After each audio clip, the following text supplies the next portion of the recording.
సహోదరి సహోదరుడు, ఇదంతా ఎందుకు చెప్తావు తెలుసా? నువ్వు నవ్వుతున్నావు, నిన్ను చూసి నువ్వు నవ్వుకుంటున్నావు. నా జీవితంలో మంచి రోజులు వస్తాయా? నా జీవితంలో నాకు పెళ్ళి అయిందా? ఎవరైనా వచ్చి వెడ్డింగ్ కార్డు ఇస్తూ ఉంటే నవ్వుతున్నావు నువ్వు. నాకెప్పుడు పెళ్ళి అవుతుందో? పిల్లలు కళ్ళ ముందు కనిపిస్తూ ఉంటే, ఇతర పిల్లలు కనిపిస్తూ ఉంటే నవ్వుతున్నావు. నాకెప్పుడు పిల్లలు పుడతారో, నాకెప్పుడు ఉద్యోగం వస్తుందో, నేనెప్పుడు స్థిరపడతానో. ఎవరైనా పక్కింటి ఆయన భర్త ప్రేమగా తన భార్యను బైక్ మీద తీసుకెళ్తూ ఉంటే నవ్వుకుంటున్నావు. నా భర్త ఎప్పుడు ఇలా మారతాడో? నువ్వు నవ్విన ప్రతి నవ్వు ఆ దేవుడు చూస్తున్నాడు. ఆయనకు తెలుసో నువ్వు అలా నవ్వుతున్నప్పుడు దేవుడు అంటున్న మాట ఏంటి తెలుసా? 12వ వచనం, నా యజమానుడును వృద్ధుడై ఉన్నాడు కదా, నేను బలము ఉడికిన దానినైన తరువాత నాకు సుఖము కలుగునా, నా భర్త వృద్ధుడైపోయాడు కదా అని తనలో తాను నవ్వుకొనెను. అంతటి యెహోవా అబ్రహాముతో, వృద్ధురాలనైన నేను నిశ్చయముగా ప్రసవించదనా అని శారా నవనేలా. నవ్వుతున్నావు సహోదరి, నవ్వుతున్నావు సహోదరుడా. దేవుడు నిన్ను ప్రశ్నిస్తున్నాడు, ఎందుకు నవ్వుతున్నావు? ఆ తర్వాత మాట, యెహోవాకు అసాధ్యమైనది ఏదైనా ఉందా? ఇదే మాట, ఇదే వాగ్దానం ఈరోజు దేవుడు నీకు ఇస్తున్నాడు. యెహోవాకు అసాధ్యమైంది ఏమైనా ఉందా? నవ్వుతావేమిటి? హేళనగా నవ్వుతావేమిటి? నిరాశతో నవ్వుతావేమిటి? నిర్లక్ష్యంగా నవ్వుతావేమిటి? నిర్లిప్తంగా నవ్వుతావేమిటి? నిరుత్సాహంతో నవ్వుతావేమిటి? దేవుడు అంటున్నాడు, నిన్ను చూసి అంటున్నాడు, నాకు అసాధ్యమైంది ఏమైనా ఉందా? అయ్యో, నా దేవునికి అసాధ్యమైంది ఏమీ లేదు. ఒక నత్తివాణ్ణి తీసుకొచ్చి ఇదిగో ఇక్కడ నిలబెట్టాడు. సరిగా మాట్లాడడం చేతగా నన్ను ఇదిగో ఇక్కడ నిలబెట్టాడు. అసాధ్యుడండి.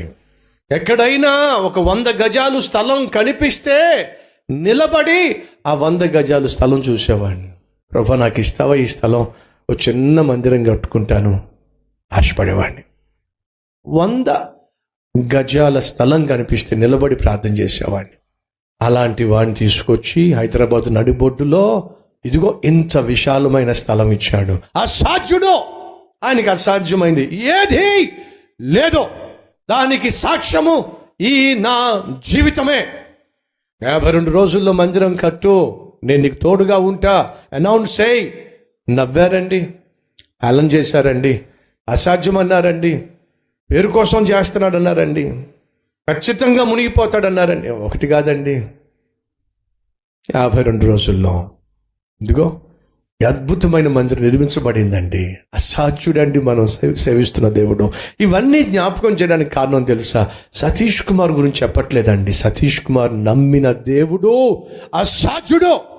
ఒకవేళ మీరు నాకు పర్మిషన్ ఇస్తే చెప్తూనే ఉంటా. అసాధ్యుడండి నా దేవుడు, అసాధ్యుడండి నా దేవుడు. నిరుత్సాహపడుతున్న సహోదరి, నిరసించబడిపోయిన సహోదరుడా, అనేక సందర్భాల్లో నువ్వు చూసి నవ్వుకుంటున్నావు. నీ భవిష్యత్తును గురించి నవ్వుకుంటున్నావు. ఏమైద్దో నా భవిష్యత్తు, ఏమైద్దో నా జీవితం, ఏమైద్దో నా పిల్లల కుటుంబం, నా కుటుంబం. నవ్వుతున్నావు. నవ్విన ప్రతిసారి దేవుడినితో అంటున్నాడు, ఎందుకు నవ్వుతున్నావు? నాకు అసాధ్యమైంది ఏమైనా ఉందా? ఆ రోజు నవ్వినటువంటి శారా నోటిలో అసలైన నవ్వును పుట్టించాడండి. నేను ప్రకటిస్తున్న దేవుడు 21వ అధ్యాయము, యెహోవా తాను చెప్పిన ప్రకారము శారాను దర్శించెను. యెహోవా తాను ఇచ్చిన మాట చొప్పున శారాను గూర్చి చేసెను. మాటిస్తే నెరవేర్చే దేవుడు నా దేవుడు.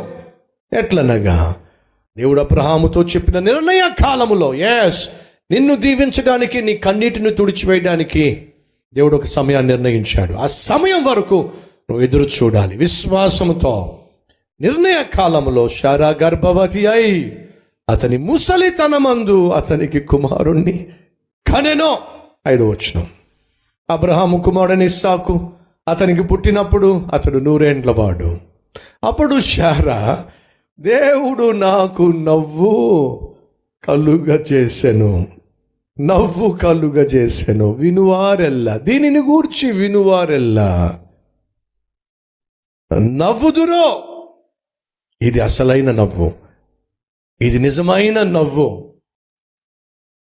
విరక్తితో కూడి నవ్వుతున్నావు సహోదరి సహోదరుడా, ఒకరోజు రాబోతుంది విరక్తితో దేన్ని గూర్చి నువ్వు నవ్వావో దాని విషయంలో దేవుడు అసాధ్యమును సాధ్యం చేసినప్పుడు నీ హృదయపూర్వకంగా మనస్ఫూర్తిగా నువ్వు నవ్వబోతున్నావు, సంతోషించబోతున్నావు.